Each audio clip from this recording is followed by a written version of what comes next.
Hello and welcome back to the Rugby Connection podcast, the only fan-run podcast for all the internets of the rugby world. Well, we are doing something different this week because we are 1 week away from the summer test beginning. We cannot wait, and I've called in a lot of help. So representing Scotland is myself. Representing Wales through residency is Cam, but he gets with Africa as well. We've got the Queen of New Zealand talking about England versus the All Blacks. And we've got Andy, who's also going to argue with Cam later on for South Africa, Ireland. Everyone love that the pod has residency rules. I think that's great. Yeah, no, I didn't agree to these residency rules.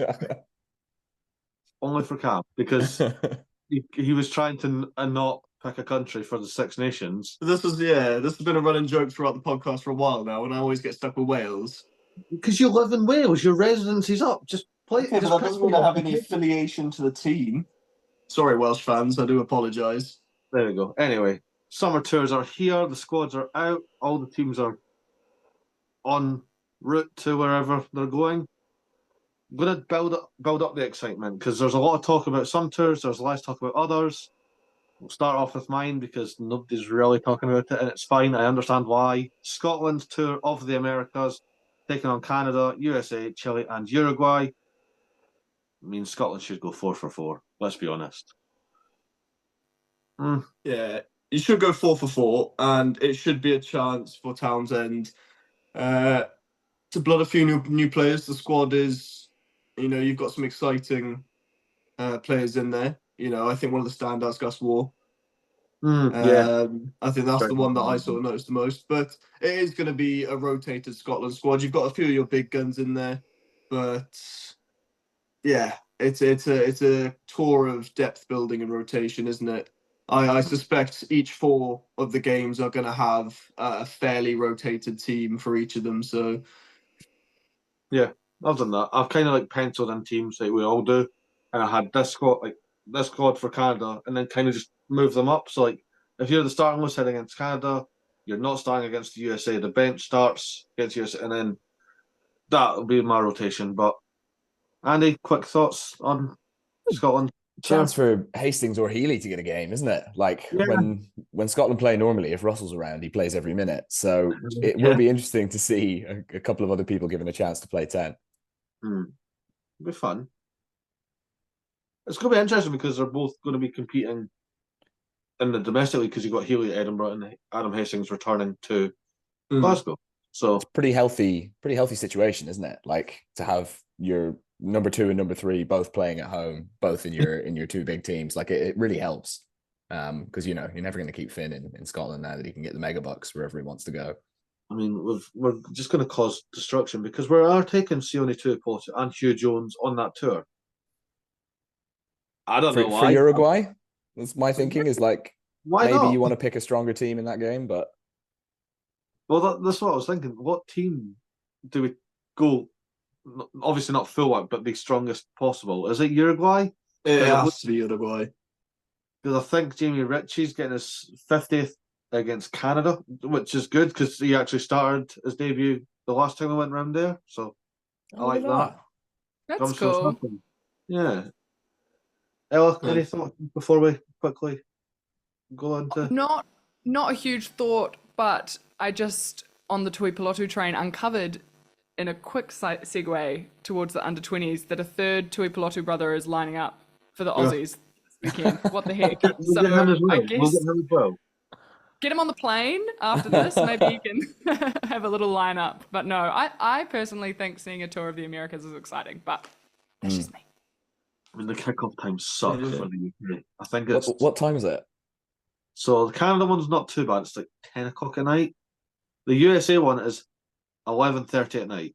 So my review is going to be 1 in the morning. So it's fine. And then I think Chile and Uruguay is like 7 or 8 p.m., which that's fine. That's all good. That's good primetime rugby, that. But moving on to possibly the weirdest tour build up to this. The Wallabies versus Wales. Historically, two great nations. They love going at each other. But we don't know what this Wallabies team could do because we've not seen them play under Joe Schmidt. And Warren Gatland's calling players up that hasn't played professional rugby yet.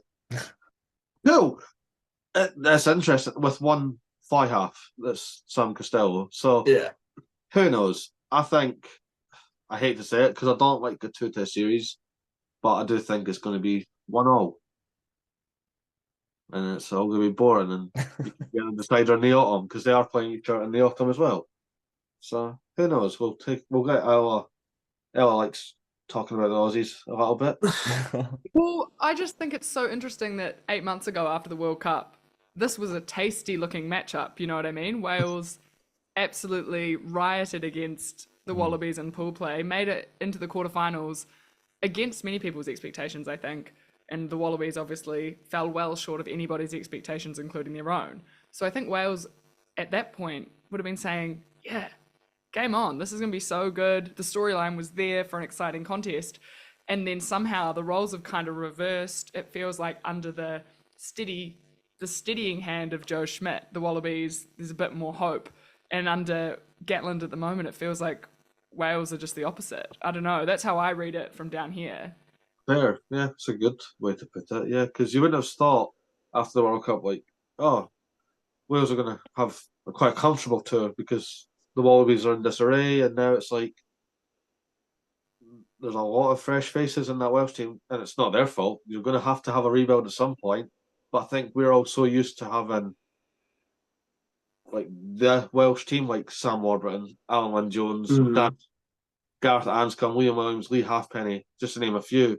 And now they're all gone, apart from Liam Williams. But I think that's what summed up Wales's performance in the World Cup, because they were sort of riding off the back of a few of those golden generation players that were still in the squad and working within the squad. However, come the Six Nations, where we've seen them get the wooden spoon, those players are gone, and Gatland is left with, a bunch of brand spanking new players who haven't been performing in their domestic leagues in the URC with the Welsh regions, and now having to cobble together a team, get the wooden spoon in the Six Nations. Whereas if we look at Australia, Eddie Jones obviously had a poor campaign with them in the World Cup, out in the pool stages, first time ever. But if we look at them now, there's still a lot of talent in that team, a lot of international experience in that team.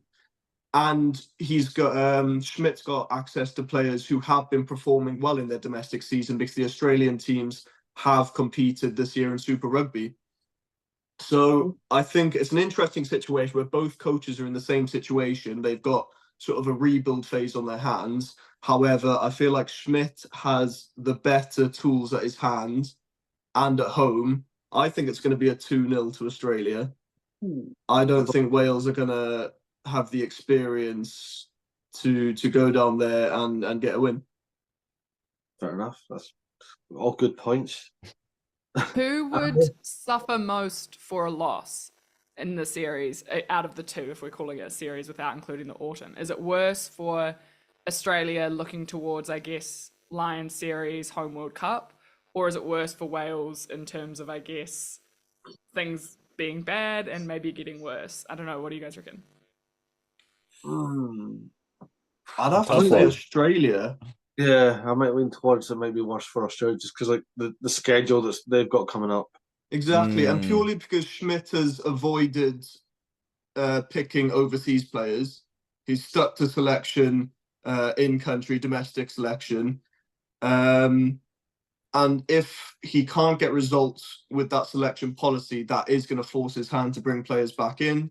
And like you said, with the schedule coming up, he has a lot of work on his hands to get the Australian team performing before the Lions tour and, through the 4-year cycle before the World Cup. So I think Australia want to get the ball rolling a bit faster than Wales do in terms of their schedule and the players that they've selected. Makes you feel for Gatland though, because like at least Schmidt has the ripcord. Like at least he can pull the foreign-based players back in. Like if Wales go and lose 2-0, I think you're right. I think like because of the rugby championship and stuff, there's way more on the table for the Aussies. But imagine if they lose 2-0, like with the Gatland can't do anything. Like there's no emergency button. There's nothing. I just keep falling back on. It was after the Six Nations, so we all spoke about it. That Gatland did I asked to leave. They said no. I was like, are we just going to use this for every time now? That every time you lose a game, you're like, I said I was going to leave. They didn't let me leave. So I'm stuck. Like, are you stuck here now? Is that just like out of like, well, I don't want to be here, so I don't care if you win or lose. I feel like that's not how GATS operates, but no. I don't know why you would come up with that statement. Well, he was just gutted, wasn't he? Like he came back in to try and save them, and I mean, it's not his fault that all the good players retired. Yeah, I feel for him. It'd be a weird coincidence if it was his fault though. Just if it came from someone like GATS is back. Yeah, nah, I'm good. I don't want to play anymore. I actually do want to ask everyone, like watching Wales. I do think he has a part to play because like there's no attack to speak of. They don't really kick the ball. Like, what do you think is going on there? I think his coaching style is very reminiscent of how his old Wales team used to play. And that worked with that set of players, but this is a new set of players who maybe don't have the same attributes and it's just not functioning. And I personally was against Gatland coming back to coach Wales, nothing against him, but purely because a new set of players probably warrants a new coach and a fresh game plan. Yeah, that's fair. I don't like the game plan. Sorry, off you go. Oh no, I was just gonna say I think remembering where he was as well when he was coming back to Wales, he had led the Chiefs to their worst losing streak ever. Yeah, that's true. In Super Rugby. It was like 8 games or something, So it's been the World Cup was a happy moment, I think, being sandwiched by just I actually forgot he was the Chiefs head coach. I completely forgot as well. I remember watching a game and just thinking, like, yeah, Warren ball doesn't work in Super Rugby. You need to be a bit more loose. Just do something, please. Don't just keep hitting up. It hasn't been good for Chiefs coaches in international rugby because Ian Foster wasn't a particularly successful Chiefs coach either, and so yeah, I don't know. So there you go. If you want to do well at international, don't work for the Chiefs. Basically, I'm sure you'll do fine if you just stick to the Chiefs and don't aim for international rugby. But yeah, don't have dreams. Don't have dreams. Check on yourself. What do you reckon? Let's say it's a disaster and there's more fallings out with the players and all that kind of stuff, and they decide in 6 months or whatever that he has to go. Who's waiting in the wings? Ian Foster.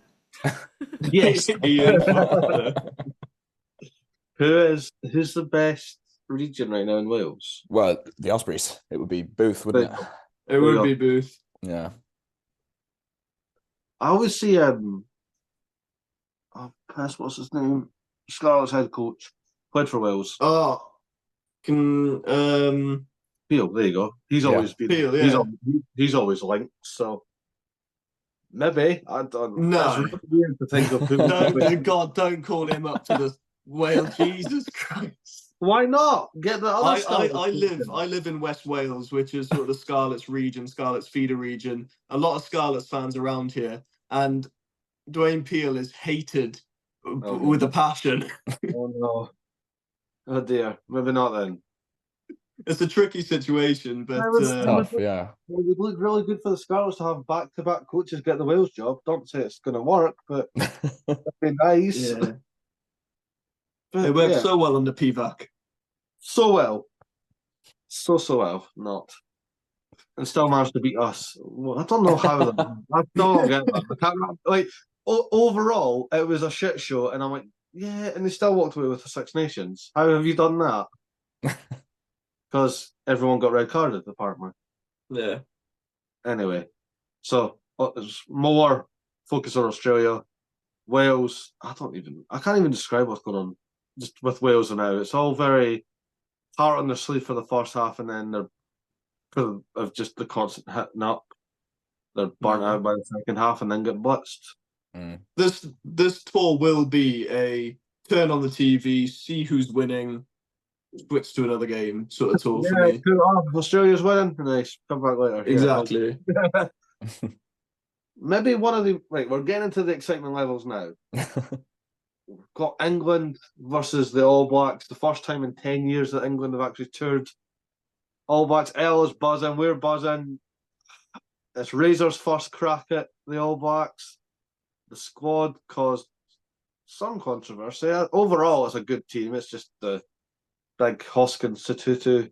Get it out there, Murray. Get it out there. Me and Andy spoke about it last week. Just it's who's in the right, who's in the wrong. Is it Razor that's right? Is it Hoskins that's wrong? Is it the other way about? Who knows? But Ella, you probably have better insight than us on that one. First point is that the Lucies are just so stacked, so there was always going to be someone unlucky.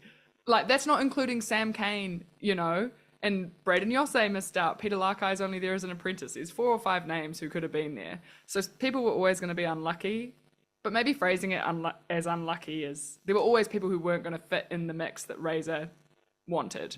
And he's been quite clear that he wanted players who were good on both sides of the ball, and he's looked at the stats and said Satiti has those numbers that we want over Satutu. And I think there's been a couple of videos that people have done where they've broken down, particularly the defensive stats, and it's quite clear where Hoskins sits.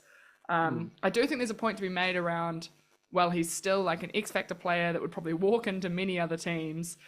Can you not back yourself as a coach to bring him in, take him out of that specific role he had in the Blues game plan, and coach him under your game plan and see what comes of it? But Razor was pretty specific in saying this is the squad we think can beat England. So he's got Razor focus on those 2 games. Who knows what he's thinking for the Rugby Championship where we come up against teams who play very differently. So very, very exciting. We've got a great new jersey to ring in the start of a new era. So I'm feeling it's great. It's so good. Obviously the whole Satutu thing took the world by storm because he wasn't in it and because of the Super Rugby form. But overall, it's a good team. It's really stacked. I'm excited to see Saba Penifinal, Dalton Papali'i, and Ardi Savea carve it up in the back row. I feel like that covers a lot of all the bases of what a back row should do. So good luck to England trying to stop that. But England, I'm personally just looking forward to the Damien McKenzie versus Marcus Smith battle. Because how good is that going to be? The fist bump versus a smile. Well, exactly. Because we have seen. Obviously, we saw England in the Six Nations. They got a win against Ireland, and then otherwise a decent Six Nations. They'll be happy coming out of that. And then we've seen them on their first game against Japan. Steve Borthwick with a big smile on his face. Very much a training run. But they shipped some points, and it was very much a warm up for them. But we haven't really seen the All Blacks play since the World Cup final. We haven't seen the All Blacks play under Razor. We haven't seen the All Blacks play with all the new players in the ranks. So England are very much known, whereas the All Blacks are very much unknown. You have to think England won't have a better chance than this to take a scalp over the next 4 years. Like, if it's going to come, this first test is where it's going to come most likely. And I think they look. I started to get really worried about England during the Six Nations because I thought, especially those last 2 games, like beating Ireland felt like a big step forward for them. You can build a lot on that. And then they were really unlucky not to win in France in the final game. And France had kind of found their mojo again by then. So I'm a bit worried that we're going to see like a pretty strong England team over the next 4 years. God. I think George Ford getting injured was probably the best thing to happen for this tour, because you are giving Marcus Smith the chance to start, which people have been crying out for so long. And we're finally seeing Finn Smith hopefully be a regular on the bench and, see what he can do in the 10 jersey as well. To ask that, who starts at 10? Is it Marcus Smith defend. sweared, but Marcus is the guy. Surely. Yeah, but It will be Marcus, yeah, because Borthwick said so after the Japan game, didn't he? Like, this is my team. This is what you're going to see in that first test. Yeah. And it's mad to think that they were like the non-attack team, you know, for like get to the 22 and grubber it. Well, for the World Cup, they were. Yeah. They were the kicking team. They were the go for the drop goals, go for the penalties. You know.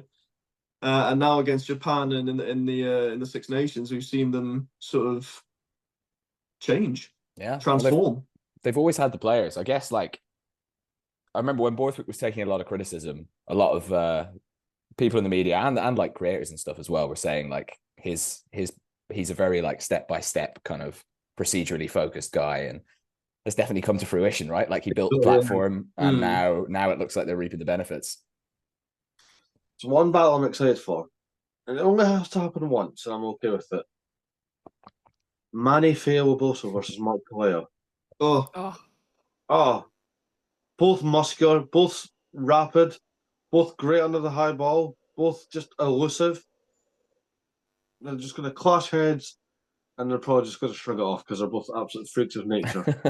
They're fine, but the more I think about it, like the head-to-heads across the board are very, very tasty indeed. So I, for one, I'm very excited. I think this is probably the best tour to have the 1-0 draw. I really hate that it's 2 tests. Why is there not a third test? Are they playing again in November? Yeah. So I think World Rugby have said that this is like part of the new version of the window, is that you do 2 and then 1. Okay. Because There that'll should be returns for everyone. Yeah. so we have If to it's wait till 1-1, November for the decider. if it's 1-1 and then we get a decider in November, that would be amazing. Yeah. Makes you want to go to it, doesn't it? It does. That actually makes more sense now because that does away with what I think it happened to Scotland in like 2022.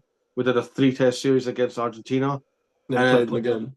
Yeah, we played them 4 times in a year. I was like, we don't need this. Nobody needs that. It But did I end do- 2-2 though. Yeah, exactly. See, so we need the 5th. No, I am very excited about England versus New Zealand, and it's actually the games that will start off the scheduling because it's like 8:05 in the morning over here. Yeah.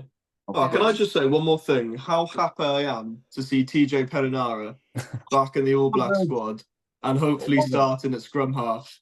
Yeah. That's wild. Just the series of events. Because I don't know if you guys realize it was 450 days he was out of playing rugby.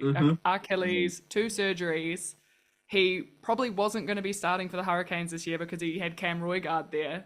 What are the chances that he gets a season-ending injury and then he manages to play an incredible season? Now he's back in the mix. He actually debuted for the All Blacks in the English tour the last time they were here. That was when he first started.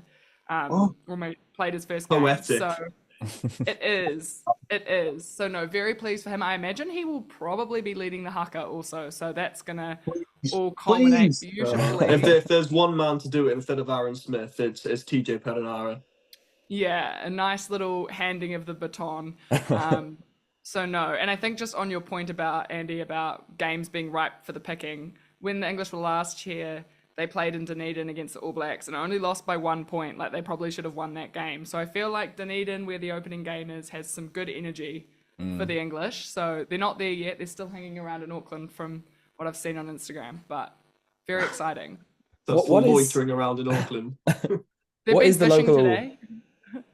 What is the local expectation for the first game? Is it a win, or are people sort of a bit nervous? If you'd asked people like straight after the World Cup, Yeah. it would have been, Razor, you're coming in, you're winning that first game, and we won't settle for anything else. I think as people have sat with themselves, seen a bit of England, reckoned with the fact that it's very uncertain, the idea that Razor's probably going to be trying to implement new systems, but they've only had 10 days to learn them. I saw an interview with Bowden Barrett, and he was saying, man, like, these guys were so organized, the new coaches, they came in, there was so much detail. So I imagine that's a lot of information.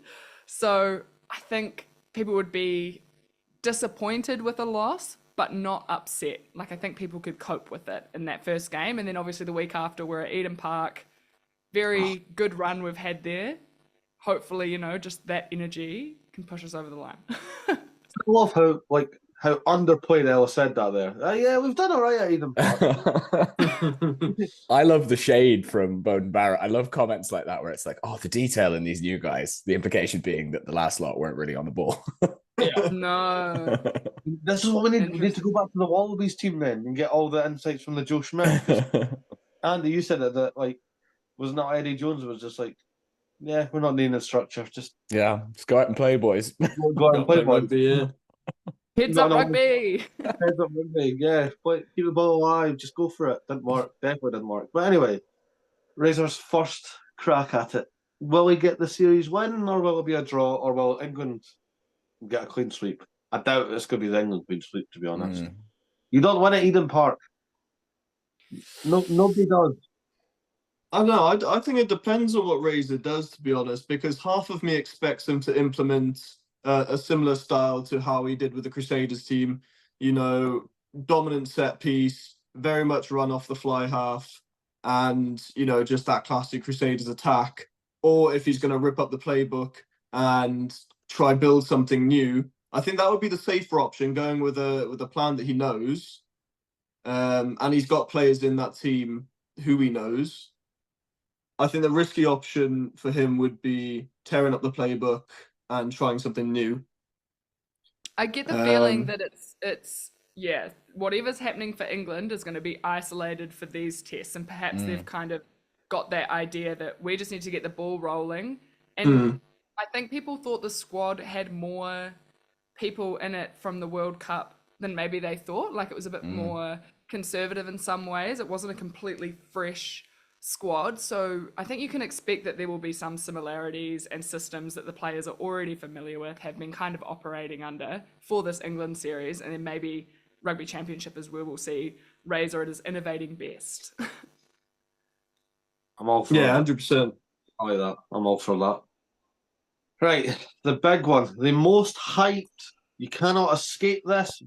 I'm telling you now, boys, play nice.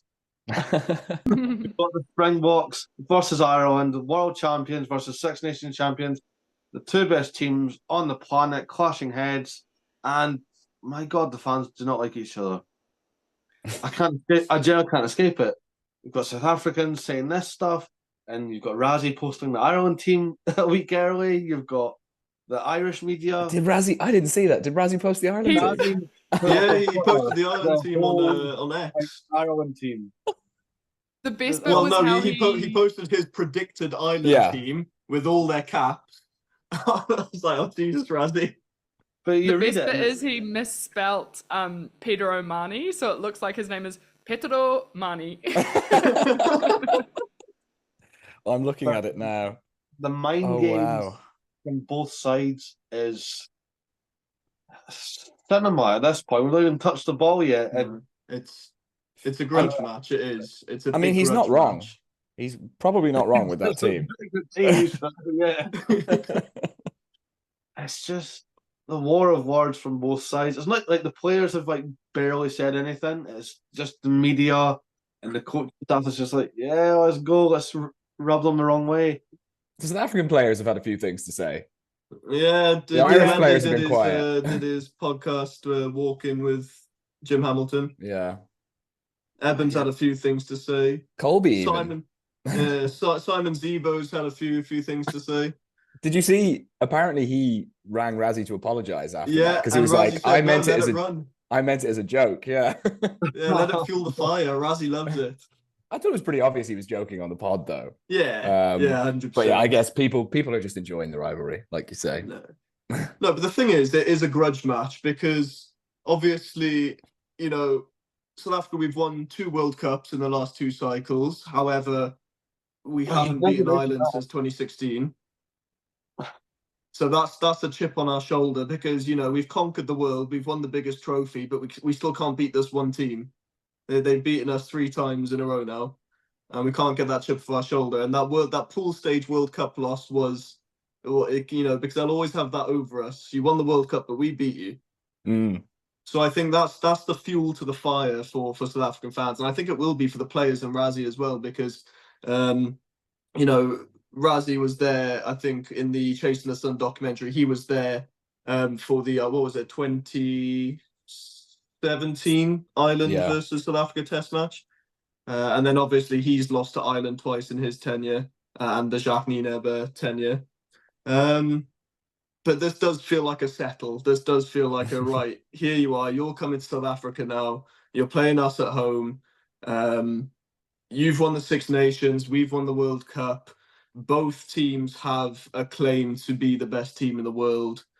Let's just get on the pitch, and it's going to be a rough series. It's going to be a physical series, and whoever comes out. I think this is the one series that if it was a 1-1 draw, it would be the most disappointing. That's fair. Jesus, I'm praying for a both 1-1 fan draw. bases, because I know both fan bases I'd want be a thrilled. 2-0. I'd be absolutely thrilled with 1-1. Like, we've won one game in South Africa ever in our history. You know, That's true. it's not. I know the two teams are very evenly matched. In the last couple of meetings, especially, it's been like the finest margins. But I think going away to South Africa, because of our record there, like you've got to get past that history first before you can start treating it like a normal test match. But this is why we need that third match, because we could see similar to the Wales tour not long ago. You know, South Africa get one, slim one, then Ireland get one, and then it's all up to the third test. It's the same as the Ireland New Zealand tour. We need that third match. See, that's what I'm saying. Two test series suck. Put a third. Normally, I'd agree with you, lads, but given where we are, I'm quite happy it's only 2. It's not 3. Can it be done at altitude though?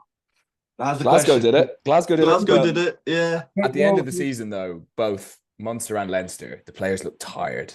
Yeah. Like, I am a bit worried about how many minutes are in all those Ireland players. You know, there's going to be some of those South African players who will literally have played that Welsh game, that warm-up game, and no other international rugby in the last, I don't know how long. So I'm a bit worried about how they cope. A bit worried about the set piece because of what happened to Leinster against the Bulls. It just feels like, you know, Ireland were like, before the World Cup, Six Nations before the World Cup, they were all conquering. They just looked peerless, looked great at the World Cup until they went out. And even in the game they went out, it was an amazing game. But this year, Six Nations, we looked like not quite at the same level. And now the club teams have sort of stalled towards the end of the season. And it's tricky because when you're number 1 in the world and you're beating everybody, it's like the only place you can go is down. So you don't want to make a mountain out of a molehill, but things that maybe feel a little bit stale. I think they need a really big performance in that first game. Fair. Because we were talking about it earlier, but like, if the Boks go on to win 2-0, is there like any panic or no? I don't think so. Like, they're the world champions and you got to play them twice away from home. You know, as long as you don't, I mean, if you get absolutely hosed twice, maybe if you ship too many points, but you know, it's one of the hardest places to go. Yes. And I think judging by Farrell's team selection as well, you look at the two squads and there's a lot more sort of fresh faces, debutants in the Springbok squad. Not so many debutants now because of that Wales test, but there's a lot of fresh faces in that South Africa squad for the tour. Whereas Andy Farrell's policy, I think, with this Ireland tour has been very much steady the ship. You know, he's missing key players like Gibson Park. He's missing key players like Hugo Keenan. Players like a Mac Hansen hasn't come back into the fold. So he's got some gaps in his team. And obviously forced into making changes there. So I think the rest of the selection has been very steady. And I think we're going to see much of what we expect from Ireland. I'm just interested to see how the likes of maybe a Craig Casey operates at scrum half, how we're going to see maybe an O'Brien at fullback, what we're going to see, who's going to break onto the wing, is it going to stay with Nash? So as much as it is keeping steady, there are some questions to be answered for this Ireland team on this tour. Fullback's a really interesting one because, you know, O'Brien, I don't think he's a natural fullback.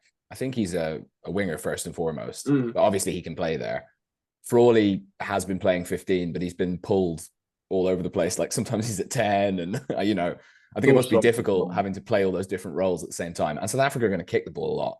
So a lot of pressure on whoever ends up playing 15. was just going to ask that. Who do you pick at 15? Do you go Jimmy O'Brien or do you go Kieran Frawley? I think it'll be O'Brien because he covers more ground, and Frawley's the better 6'2" substitute if you go 6'2" on the bench. He covers so many positions. Yeah. Darryl's going to go over there and say, Rusty, I'm doing a 7-1 just for fun. It would be funny. Takes it one step further and 8-0. 8-0. No split. There you go. I can't Got believe Finley Beelum at fullback. God, that would send like media into a frenzy if anyone went 8-0. Yeah. Posting the squad? I know everyone always just says Razzie mind games whenever he does anything, and it's just like just explains it. But what is he like? We all knew what team they were going to play. What's he getting out of posting the squad? I don't know. I read it and I went, right, and you know what I think it is? I think it's Razzie's way of saying this is the team you're going to play. He's sort of saying straight to Andy Farrell, this is the team you are going to play. I know this. I know what team you're going to play. I've played this team so many times. I know what to expect from your team. Andy Farrell read it and went, shit, he's right. Yeah, just like Does Andy Farrell go, is this the team he wants me to play? Should I switch it up and play something different? Or is that him double, crossing me? That's what I've seen a few fans say. They've been saying that, this is Razzie. She's trying to make Andy Farrell second guess. Andy Farrell's going to make some changes. I'm like, no, he's not. I don't think he's second guessed a moment of his life so far. No, that's the steadiest, most he's not an overthinker. Andy Farrell, he has a plan and he executes. But the thing is, Ireland know exactly what to expect when facing the Springboks. We don't hide anything. Especially, I don't think we're going to change anything with our game plan for this tour because this is a tour that we want to win. So Andy Farrell knows exactly what he's expecting, and I think Razzie's just saying, I know exactly what to expect from you as well. So it is just going to be a case of. Sorry, go on. I'm saying Andy Farrell should tweet out the Springboks team. Why not? But the thing is that Springbok team's harder to predict. Yeah. But the actual personnel, and you'll have serious egg on your face if you tweet it out and then you're wrong. Does Andy Farrell even have Twitter? That's a good question. He does seem like an old-fashioned kind of guy who doesn't use social media. I don't think Twitter is a safe place for anyone with the last name Farrell, unfortunately. Probably not. That's true. Yeah, good point. Very good point. That's so funny, Razzie. Just definitely got a couple of brandies in him and just thought, I'll have a go. But honestly, though, he's so good for the sport. Like, when you think about it as theatre, there is no one doing it better than Rusty Erasmus, and we would be so much poorer as a spectacle without him. Like, him and Eddie Jones single-handedly carrying the sport. But that's why I can't wait for going off topic, I can't wait for the Rugby Championship because we're going to have the likes of Razzie Erasmus, we're going to have Razor and Joe Schmidt all coaching against each other. Who played at the same time as Rusty and Razor as well.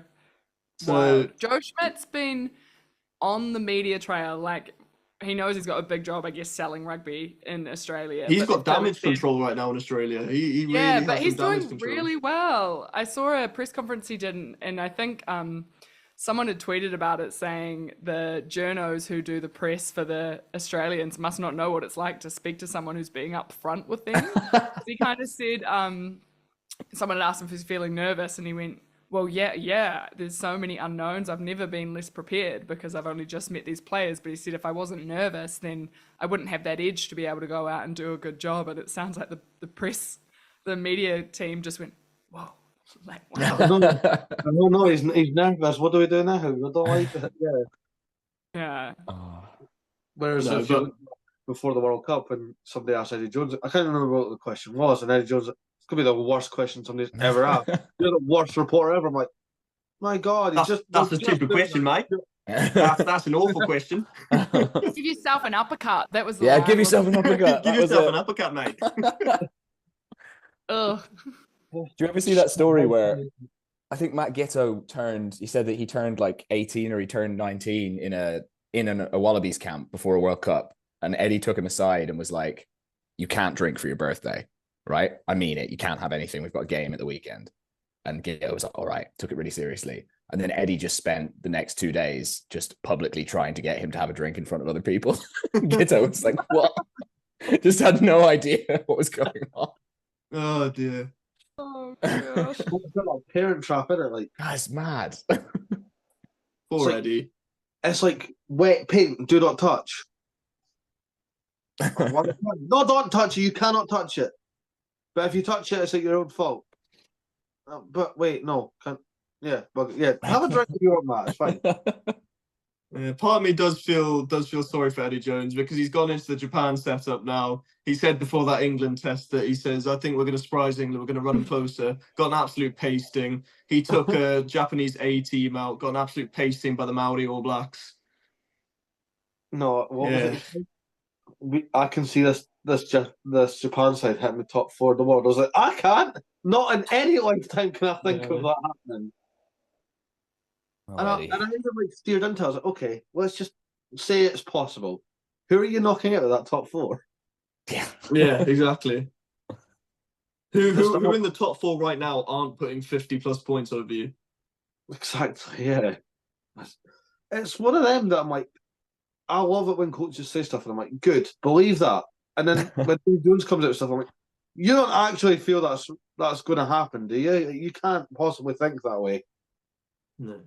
I don't even feel like the players, like, once that came out, Michael Leach and the boys are just like, no. Do we look like a top 4 side? No, we don't.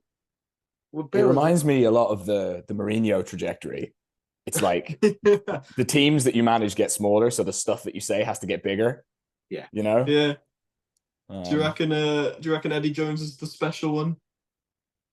He's special. Yeah, I think in some ways. Special. I'll give him that. No, He's- but back an on topic anomaly. to the tour. Yeah, South Africa, Ireland's going to be a great tour. Sorry.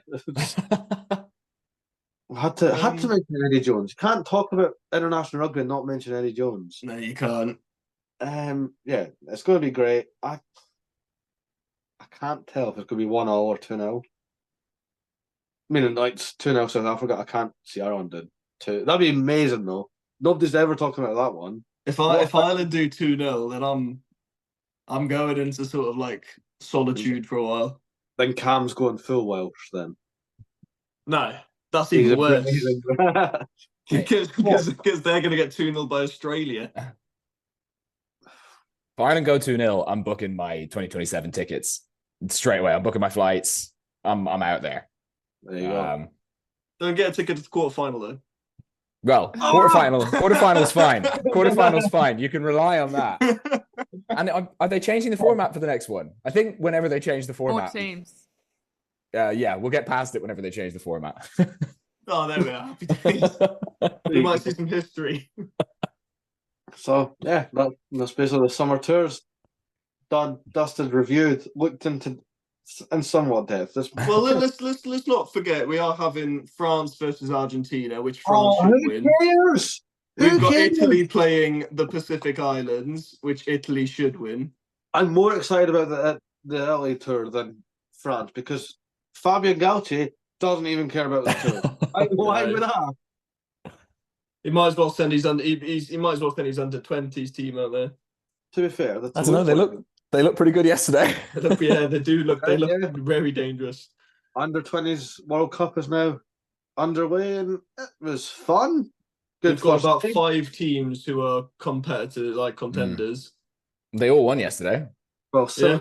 Silly me was like, Ireland, that was going to be close based off the Six Nations. No, No. Ireland just went for it 55-15. I was like, great. no. Thanks, England baby. hammered Argentina. The All Blacks were close for Wales. What was the That final was score? it was 41-36, I think, in the end. Ooh. Yeah, it was a tight one. I knew the score, and then I watched the game literally just before because no way was I getting up at 5 a.m. Sorry, and I was watching it, and it was like 36-10 with 12 minutes to go, and I was going, where do we blow up? And it was all in the last 5 minutes. It was Wow. not great. So we shall see what comes. I think we've got France up next, so that's going to be a tall task. Fun because France got Spain in the first game, which, yeah. I felt for those Spanish players. Like, Yeah. There were parts of the game where just nothing was going right. So Some still of the got 12 points past. Yeah. Some of the players in this tournament, though, at the Under-20 World Cup, scare me. Like, I am 25, soon to be 26. I'm like, there's no way I started school when you were born. Like, look at the size of you. And, there's nothing that emasculates you more than when you look at the Springboks Under-20s team and they've all got stronger beards than you. Yeah. Just eyeing up the talent. Oh, you could be good in an Edinburgh jersey, straight out of high school. Yeah, that's it. Yeah. Scottish scouts out in the South African Under-20. Never forget that we've got the third most capped players from Under-20s. Thank you, Andy, for that. Mm-hmm. There you go. See, but people say that we don't have development. Yeah, we do. I don't know the players across the teams, but like, did you see Hugo Royce is playing for France? He has like 20 appearances in the top 14. Like, he's played a lot of like senior professional rugby. Are there many others like that across the tournament? I know there's Redshaw for England, the fullback. He's played a few games for Newcastle, hasn't he? He's played for Newcastle, yeah. He's been good. But it just shows you the quality. That's frightening. That's terrifying.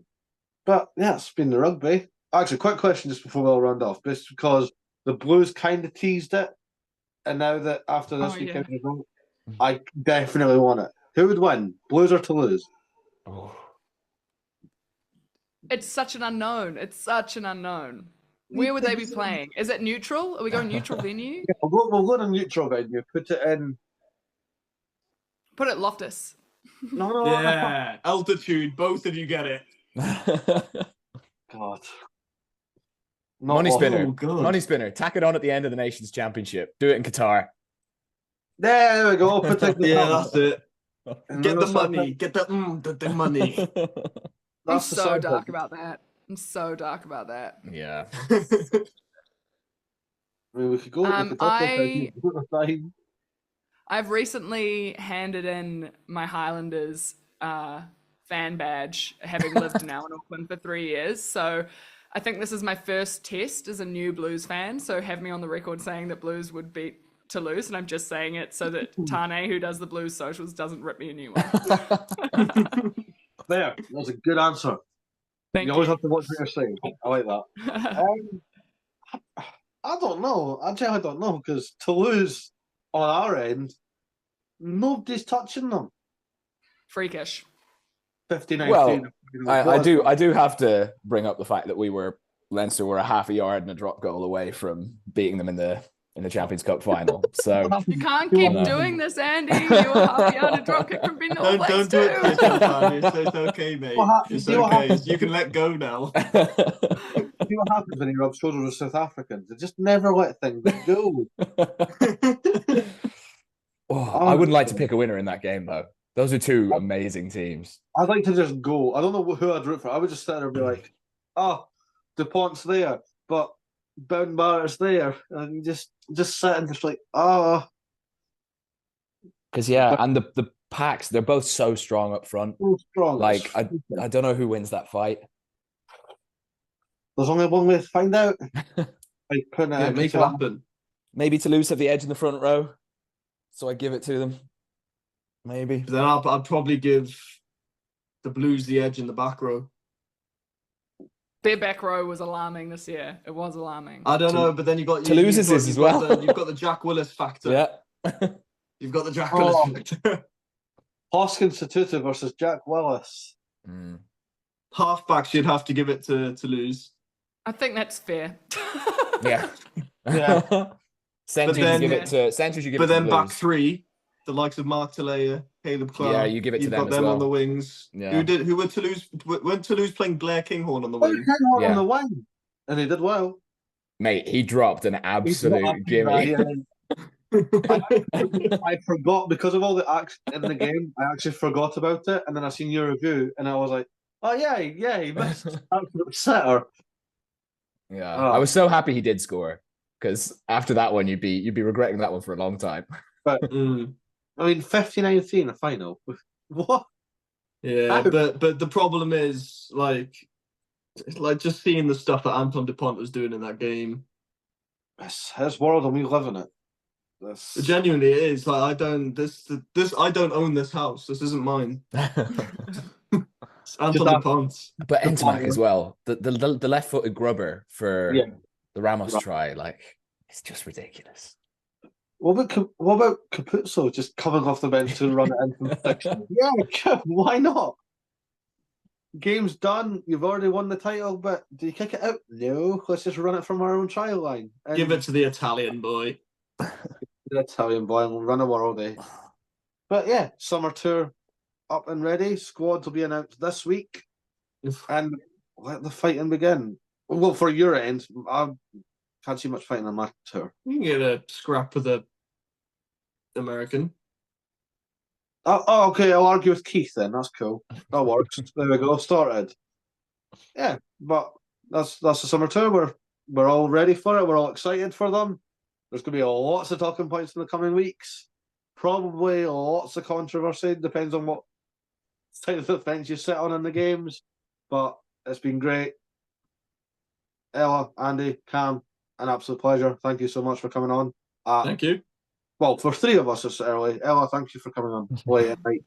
No problem. No problem. Thank you for having me. You're welcome back anytime. And next week it's the first test reviews. Crunch time. I hope you two boys play nice next week. Oh, we were all right this week. We're very civil, I'd say. Yeah. I think we're probably the most civil South African Irish fans you can get. Yeah, because you haven't played yet. Wait till next week if one just doesn't show up. You're just going to see a feral side to both of us. All right, I have to go, team. Thank you so much. No worries, Ella. Thank you so Thanks, much. Murray. See you Cheers. later. Bye. Bye. I mean, I was just about to finish. I was just about to sign off anyway. Well, Rugby Connection podcast. We're on YouTube. We're on Spotify. Myself and Andy are on LinkedIn. I believe Ella's also on LinkedIn. Cam, step your shit up on that one. Nah, I can't be asked. Fair enough. We're all on TikTok. If you like Ella, go on and give her a follow. She is at Ella Ferguson 5, I believe it's number 5. Andy is at RugbyNause. Cam is at CamelSafa. And if you like what I do, I'm at BlissfulRugby HQ. Until next week, enjoy having a chilled out week because there's no rugby on until next week. It's crunch time next week, and we'll be back talking all the ins and outs from the first tests. And until then, see you later.